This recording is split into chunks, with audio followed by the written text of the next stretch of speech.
Roger, Roger. Mic test. Ayan, di ba? Powerful na naman ako, di ba? Nagbabalik. Nako, nagpunta ako kanina ako antag dito, sa ospital. Nako, nagpa-check up ako, di ba? Nagpa-check up talaga ako. Tapos, alam niyo ang nangyari kanina? Nako, ang haba ng pila kanina doon, di ba? Di-stress talaga ako kanina. Hindi ko gusto talaga mga pila-pila. Lahat na lang talaga, pila na lang. Pila sa LRT, pila sa pagbili sa mall, pila sa pagpasok sa mall, di ba? Pila sa, lahat na lang, puro pila. Nako, mamamatay na ako. Boy lang dito, tapos, pipila-pila ako, tapos may lumapit sa akin kaninang babae, short hair, tapos may kon pa siya, antag dito, mukha na siya kaninang antag dito, basta merong nilagay dito sa ganito niya, nurse siya, tapos sinunod, ay boy landi ako, idol, kaya, chusera, tangin na nito, sabi, idol, ngayon lang nga akong matagal na daw niya akong idol, ngayon mo nga lang ako nakita diba, nagpa-picture sa akin, ganyan, o sige, picture tayo, sige, okay na, ganyan, tapos ngayon, yung kon naman, sinabi sa akin, alam mo, may kamukha ka, sabi sa akin, sinabi ko naman sa kanya, talaga, sabi ko sa kanya, ano ba yan? Naging lalaki boss ka? Talaga, sabi ko sa kanya. O sino? Sabi, basta Hollywood star, sabi sa akin. Tapos sino nga? Sabi, putang ina, sabi ko sa kanya. Tapos sinabi ko naman sa kanya, sinabi niya sa akin, si Jessie J. Putang ina naman pala, golden girl yung buhok niya eh. Sabi ko sa kanya, paano ako nagmukhang sabi sa akin. Hindi, nung kalbo siya, sabi kamukhang kamukha. Ay, putang ina, sabi ko kamukha ko pala. Pero may niready ako dito, no? Tignan ko nga, kasi di ba yung ngipin ni Kwan? Ano nagaga? Ni Jessie J. Gala, ay, angel. Tignan ko nga. Kakanta ko ng pressure. Dapat hindi lumalabas yung dila hanggang dito lang. Kasi ganun si Jessie J daw.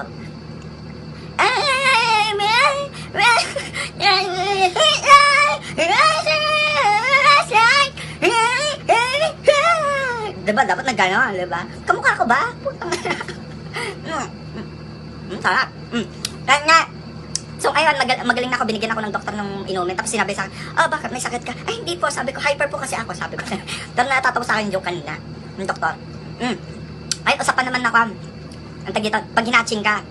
Ito. Kasi hatching ako kanina, hatching. Ewan ko ba kasi siguro yung lagnat ko. Ayan. Ito mga ate ha, nako, since madami namang mga babae dito, nako, but mas madami ng mga babae ngayon. Ay, nako, parang may nasusunog. Sunod-sunod ang kwan. Nako, may mga tatanga-tanga na naman nagsindi ng kandila dyan. Ayan.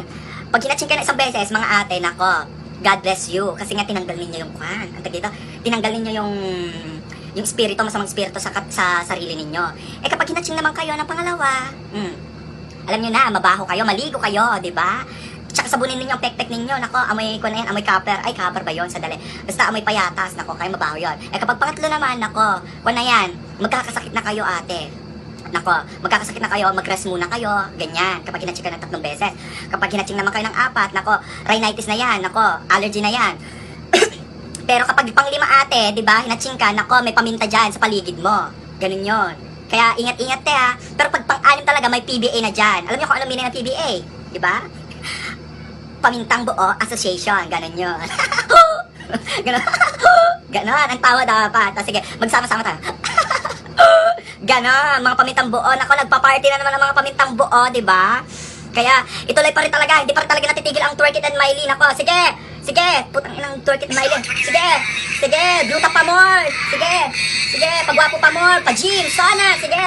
Tangina, Boracay, magkong pa kayo. Sige, gusto niyo yan, di ba? Oh, walang katapusan talaga. Hindi talaga natatapos, di ba? Puerto Galera, sige, mga bakla kayo. Hanap talaga ng hada, ovar, sige. Grinder, sige pa. Sige, gusto niyo yan, di ba? Walang katapusan. Nako, hindi na talaga natapos yung Twerk It Like Miley na yan, ha? Gusto ko makausap yung president ng PBA, ha? Ng PBA. Pamintang Buo Association, ha? Pinapahirapan niyo ako. Nabawasan niya, pero, nako, meron talagang mga cases talaga dyan na hindi na talaga matanggal. Sige na.